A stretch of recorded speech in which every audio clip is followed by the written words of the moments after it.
డబ్బు, అనారోగ్యం, ఉద్యోగం, వ్యాపారం, అప్పులతో బాధపడుతున్నారా? మీకోసమే launch your future program. Hello Ram గారు. హాయ్ నాగరాజు. మన బ్రెయిన్ అవనివ్వండి, మైండ్ అంటారు, దాన్ని సూపర్ పవర్ కింద క్యాలిక్యులేట్ చేసి మరీ చెప్తూ ఉంటారు. ఎందుకలా అంటే ఏ ఆటిట్యూడ్ కానివ్వండి, ఏ స్కిల్ మనల్ని ఆ సూపర్ పవర్లా మారేలా చేస్తుంది? సూపర్ పవర్ అని అందరూ చెప్పరు. ఎవరు దాన్ని సూపర్ పవర్లో ఉపయోగించుకున్నారో వాళ్ళు చెప్తారు. ఏదైనా సరే మనం ఎలా చూస్తామన్న దాన్ని బట్టే ఉంటుంది. ఉపయోగించుకునే వాళ్ళు దాన్ని సూపర్ పవర్గా చెప్తారు. చెడిపోయిన వాళ్ళు కూడా దానివల్లే చెడిపోయిన వాళ్ళు ఉంటారు. అయితే మనం ఈ ప్రపంచాన్ని ఎలా చూస్తాం, మన జీవితాన్ని మనం ఎలా చూస్తాం అన్న దాని మీద మీరు సూపర్ పవరా కాదా అన్న విషయం తేలుతుంది. ఓకే. ఉదాహరణకు ఒక క్లాస్ రూమ్లో 10 మంది స్టూడెంట్స్ చదివితే మరి అందరూ ఒకే టీచర్ పాఠాలు విన్నప్పుడు, ఒకే స్కూల్లో చదివినప్పుడు అందరూ ఎంటర్‌ప్రెన్యూర్స్ ఎందుకు కారు? ఎందుకు ఒకరు వ్యాపారం ఎవరైనా చేస్తుంటే అందరూ అదే వ్యాపారమే ఎందుకు చేయకూడదు? అందరూ ఒక చోటే ఎందుకు స్థిరపడకూడదు? చేయరు. ఒక్కొక్కరు అద్భుతమైన లీడర్గా ఎదగొచ్చు, ఇంకొకరు ఒక దేశానికి అధినేతగా ఎదగొచ్చు. ఒక్కొక్కరు ఒక్కో రకంగా ఎదగడానికి కారణం వాళ్ళ మైండ్ని, బ్రెయిన్ని ఉపయోగించుకున్న, వాళ్ళ ఆలోచనను ఉపయోగించుకున్న తీరుని బట్టి ఆధారపడి ఉంటుంది. సో ప్రతి మనిషి సక్సెస్, ఫెయిల్యూరు దేని మీద ఆధారపడి ఉంటుందంటే తను ఏ విధంగా ఆలోచిస్తూ ఉన్నాడు, ఈ ప్రపంచన పరిస్థితుల్ని ఏ దృష్టితో చూశాడు అన్నదాన్ని బట్టి ఉంటుంది. మన దృష్టే ప్రపంచం. మనం ఎలా చూస్తామో అదే పవర్. అలా కాకుండా పవర్లెస్గా అనుకుంటే, మన బయట పరిస్థితులే చాలా పవర్ఫుల్, మనం చాలా పవర్లెస్ అని అనుకుంటే వాళ్ళ జీవితం కూడా పవర్లెస్గానే ఉంటుంది. సో ఒక్కొక్కరు ఒక దృష్టితో చూస్తారు. అయితే మన దృష్టితో చూస్తారన్నప్పుడు ఫర్ ఎగ్జాంపుల్ నాకు గుర్తొచ్చింది, నువ్వు నాకు కొంచెం బాకీ ఉన్నావు నారాజు, నువ్వు నాకు ఇన్ని లక్షలు బాకీ ఉన్నావు, ఇవ్వాల్సి ఉంటుంది. ఎన్ని లక్షలు? 6 అని ఉంది sir. No no no, what is this? 9 sir. నేను 9 lakhs అని నేను ఇస్తే నువ్వు రిసీవ్ చేసుకుని 6 lakhs అంటే బాబోయ్, ఇది ఇలా చూస్తే 6, ఇది ఇలా చూస్తే 9. అయితే నేను 2 రాశానా ఒకటే రాశానా? ఒకటే రాశారు. ఒకటే రాశాను. కానీ నేను ఇస్తున్నప్పుడు నాకు 9 కనిపించి 9 lakhs వస్తుంది అనుకుంటే ఇప్పుడు 3 lakhs తగ్గేటట్టుంది కదా. So the way you see, ఏంది కనపడిందంటే స్పష్టంగా 6 కనపడింది. నేను స్పష్టంగా 9 రాసిచ్చాను. నేను చూసిన ప్రపంచం 9 అయితే నువ్వు చూసిన ప్రపంచం 6. ఒకే ప్రపంచమే, ఒకే సంఘటనే, ఒకే అనుభవమే. మనం ఎలా చూస్తాం అన్నదాన్ని బట్టే మైండ్ సెట్ అంటారు. How your mind is set is very very important. ఈ మైండ్ సెట్టే సూపర్ పవర్ లాగా ఎదుగుతుంది. అయితే ఈ మైండ్ సెట్ అందరికీ ఒకే రకంగా ఉండాలని లేదు, ఒక్కొక్కరికి ఒక్కో రకంగా ఉంటుంది. ఫర్ ఎగ్జాంపుల్ మైండ్ సెట్ చూడండి ఎలా ఉంటుంది. ఈ ప్రపంచంలోంచి, మన అనుభవాల నుంచి, మన నమ్మకాల నుంచి మైండ్ సెట్ని ఎట్లా ఏర్పాటు చేసుకుంటామని. ఒక ఊర్లో, చిన్న గ్రామంలో 6 మంది గుడ్డి వాళ్ళు ఉన్నారంట. ఓకే. వాళ్ళు పుట్టుకతోనే వాళ్ళ అందులు. అయితే ఆ ఊరంతా కలిసి వీళ్ళకి ఏ హాని జరగకుండా కాపాడుతూ ఒక చోట ఉంచారు. అయితే పుట్టుకతోనే అందులు అవటం వల్ల కేవలం చెవితోనే అన్ని మాటల్ని వింటూ ఈ ప్రపంచాన్ని అర్థం చేసుకుంటూ ఉంటారు. అయితే చాలామంది ఆ గ్రామంలో ఏనుగుల గురించి మాట్లాడడం వీళ్ళు విన్నారు. అమ్మో, ఒక్కొక్కసారి ఒక్కో సంఘటన గురించి విన్నారు. ఏనుగు గురించి, ఏనుగు వెంటబడి చంపిందని ఒకరు చెబితే, ఏనుగు ఇందాక మన వాళ్ళు ఇటు నుంచి తీసుకెళ్లారు సర్కస్ కంపెనీ వాళ్ళని ఒకరు చెబితే, ఏనుగు పైన మహారాణి కూర్చొని ఊరేగిందని ఒకరు చెబితే, అలాగే ఏనుగుకి మన వాళ్ళు భయపడి పరిగెత్తారు అని ఇంకొకరు చెబితే, ఇట్లా అంటే అసలు ఏంటి ఏనుగు అనేది ఎప్పుడు వాళ్ళు చర్చించుకుంటూ ఉండేవాళ్ళు. ఏనుగుని ఎప్పుడు చూడలేదు, పుట్టుకతోనే గుడ్డివాళ్ళు. సరే ఒకరోజు వీళ్ళ కోరికను ఆ గ్రామ పెద్దకు చెబితే, తప్పకుండా మిమ్మల్ని ఏనుగు చూసి అరేంజ్ చేద్దాం, చూపించే ఏర్పాటు చేద్దాం అని చెప్పి ఆ ఊర్లోంచి రాజ్యం చాలా దగ్గరగా ఉంటే రాజుగారికి కబురు పంపించారు. ఇట్లా మా ఊర్లో 6 అందులు ఉన్నారు, మీ దగ్గర ఏనుగులు ఎన్నో ఉన్నాయి, వీళ్ళు ఏనుగును చూస్తారంట అని. సరే ఫీల్ అవుతారు అందులు, రమ్మని చెప్పండి అని అన్నారు. ఒక వ్యక్తి ముందర నడుస్తుంటే ఈ 6 మంది వాళ్ళ భుజాల మీద చేతులు ఎత్తి నడుచుకుంటూ వెళ్ళారు. రాజాస్థానంలో మావటివాడు ఏనుగులు కట్టిన చోట ఇదిగో ఇదే ఏనుగు చూడండి అని అంటే, అందరికీ వాళ్ళు చూసే దృష్టి లేదు కాబట్టి, చూపు లేదు కాబట్టి చేతులతోనే చూస్తారు. ఒక్కొక్కరు ఏనుగును చుట్టుముట్టారు, ఒక్కొక్కరిని అలా పంపించారు. చూస్తే ఒక వ్యక్తి ఏమో దాని స్కిన్ అంటే ఆ వీపు భాగం చూశాడు. ఓహో, ఏనుగు అంటే గోడలా ఉంటుందా అని. ఇంకో వ్యక్తి అట్లా పోయినవాడు దాని తొండం పట్టుకున్నాడు. ఓ, పాము అంటుంటారు, పాములా ఉంటుందా ఏనుగు అని అతను అనుకున్నాడు. ఇంకో వ్యక్తి దంతాలు, ఏనుగు దంతాలు పట్టుకుని, ఓహో ఇంత గట్టిగా షార్ప్గా ఉంటుందా, అందుకే ఏనుగు చంపేసింది అన్నారు, చాలా షార్ప్గా గట్టిగా ఉన్న వస్తువు ఏనుగు అంటారు అనమాట అని. ఇంకో వ్యక్తి దాని చెవి పట్టుకున్నాడు, అదేదో పెద్ద కార్పెట్ లాగా ఉంది, చాపలాగా ఉంది, బహుశా ఆకాశంలో ఎగరడానికి దీన్నే ఉపయోగిస్తారు అనుకుంటా, ఏనుగంటే కార్పెట్ అనుకున్నాడు.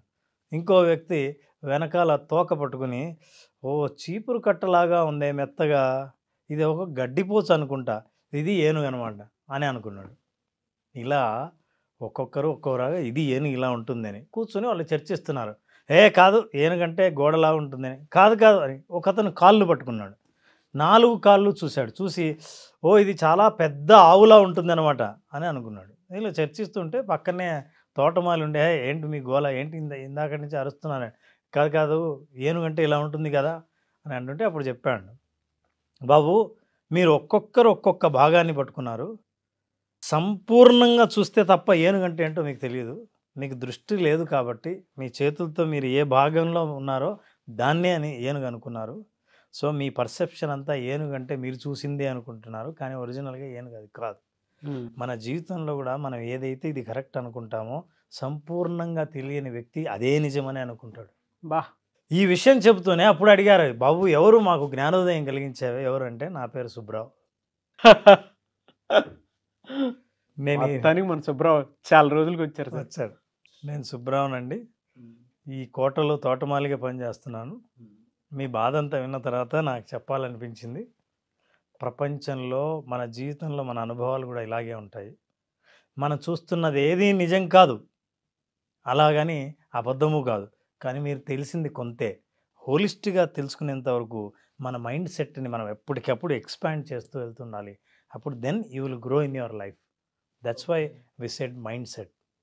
అయితే ఈ మైండ్ సెట్లో మరి ఎవరు, కొంతమంది విజయం పొందుతారు, కొంతమంది అపజయాలు పొందుతారు, కొంతమంది ఏదైనా బిజినెస్ స్టార్ట్ చేస్తే సక్సెస్ఫుల్ అవుతారు, కొంతమంది అవరు, కొంతమంది జీవితాన్ని అద్భుతంగా చూస్తారు, పెద్ద దృష్టితో చూస్తారు, ఒక ఇన్స్టిట్యూట్కు పెద్దగానో ఒక సంస్థకు చాలా అధిపతిగానో చూడగలుగుతారు, కొంతమంది ఎంప్లాయీగానే ఆగిపోతారు, కొంతమంది దేశానికి అధినేతగా కూడా కలగనే శక్తి వాళ్ళకు ఉంటుంది, కలగనే ధైర్యం ఉంటుంది, కొంతమంది ఎందుకు లేదు మామూలు జీవితం ఇలాగే గడిపేద్దామని ఉంటుంది. ఎందుకు ఈ తేడా?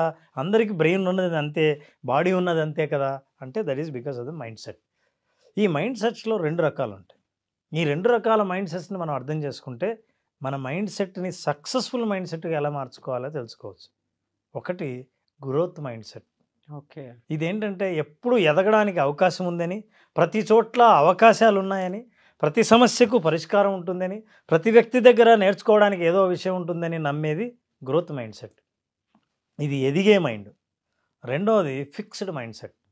నమ్మకాలు, విలువలు, అనుభవాలు మారవు, జీవితం అంతా ఇంతే, మనం అంతే, ఇక మనం ఇంతకంటే ముందుకు వెళ్ళేది లేదు, మన లైఫ్ ఇంతే, మన క్యాస్ట్లో ఎవరు పైకి రాలేదు, ఇంత చిన్న ఊర్లో ఉంటే మనం ఎదగము, మనకి ఇంగ్లీష్ రాదు, ఇవన్నీ ఫిక్స్డ్ మైండ్ సెట్. లిమిటింగ్ బిలీఫ్స్తో డెవలప్ అయిన mind set fixed mind set. Fixed mind సెట్కి ఫ్రేము గట్టిగా బిగించబడి ఉంటుంది, రాతితో తయారు చేసి ఉంటుంది. అదే మన గ్రోత్ మైండ్ సెట్కి రబ్బర్ ఫ్రేమ్, దాన్ని ఎక్స్పాండ్ చేయొచ్చు. సో ఈ ఫ్రేమ్లో ఉన్న వాళ్ళు ఎప్పుడు ప్రతి దాంట్లో వాళ్ళకి అవకాశాలు చూస్తారు కాబట్టి ఏదైనా సాధ్యమే అని వీళ్ళు నమ్ముతారు, అసాధ్యమని వీళ్ళు నమ్ముతారు. సో మన జీవితంలో ఎన్నో అవకాశాలు ఎదురవుతుంటాయి నారాజు. దాంట్లో ఈ అవకాశాల నుంచి ఎంత అద్భుతంగా మన గ్రోత్కు ఉపయోగపడే అవకాశాన్ని చూస్తారో వాళ్ళు గ్రోత్ మైండ్ సెట్ ఎదుగుతూనే ఉంటారు.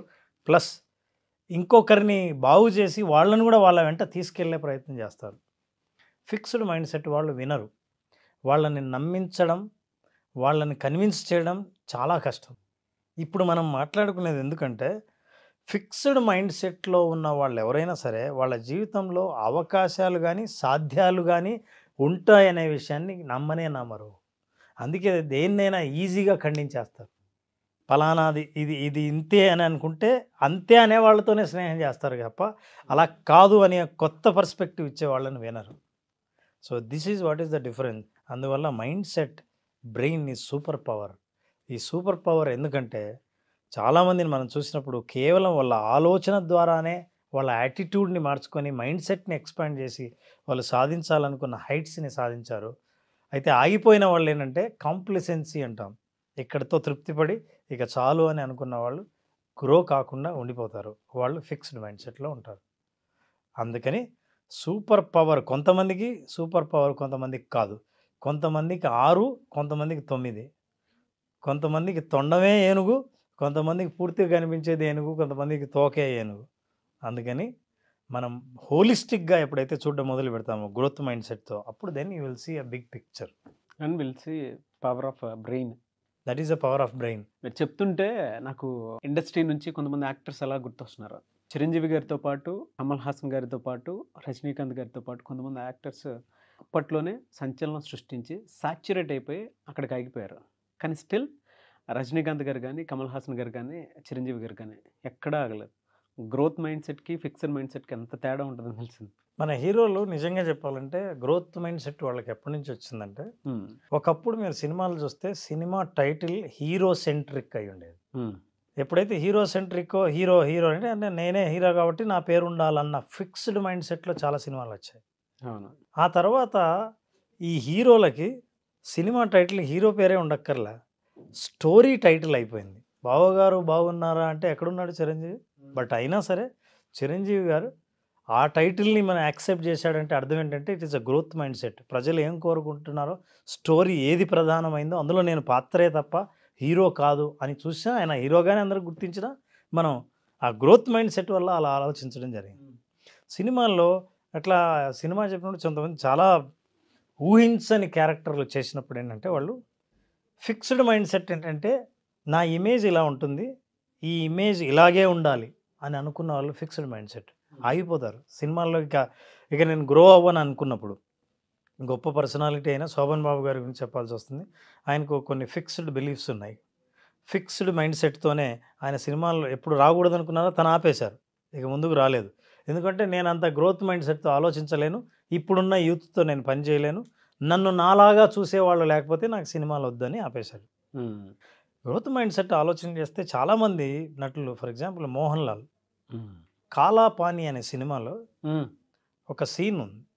సీన్ ఏంటంటే బాగా దుమ్ము పట్టిపోయిన షూ వేసుకున్న ఒక సాధారణ పోలీసు పాత్రకి ఇతన్ని ఖైదీగా తీసుకుని వెళ్తున్నప్పుడు నేల మీద పడి అతను నాలికతో రాయాలి.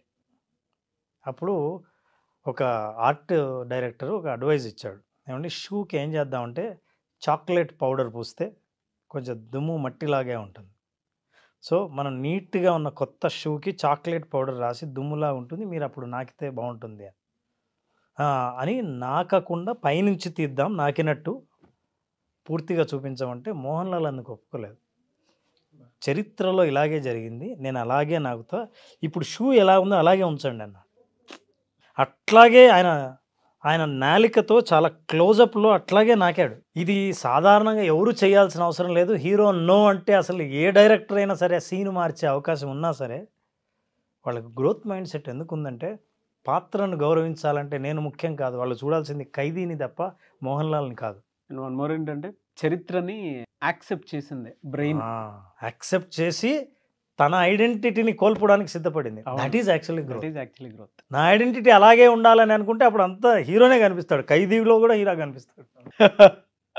సో మన సినిమా ఇండస్ట్రీ గురించి మాట్లాడుకుంటే ఇట్లాంటి మైండ్ సెట్స్ ఉండటం వల్ల వాళ్ళు ఇప్పటికీ ప్రజలు బాగా గుర్తుపెట్టుకుంటారు. అలాంటి వాళ్ళు చాలామంది ఉన్నారు. చిరంజీవి గారు అయితేనేమో, రజనీకాంత్ గారు అయితేనేమో, ఇప్పుడు యంగ్ హీరోస్ చాలామంది ఉన్నారు.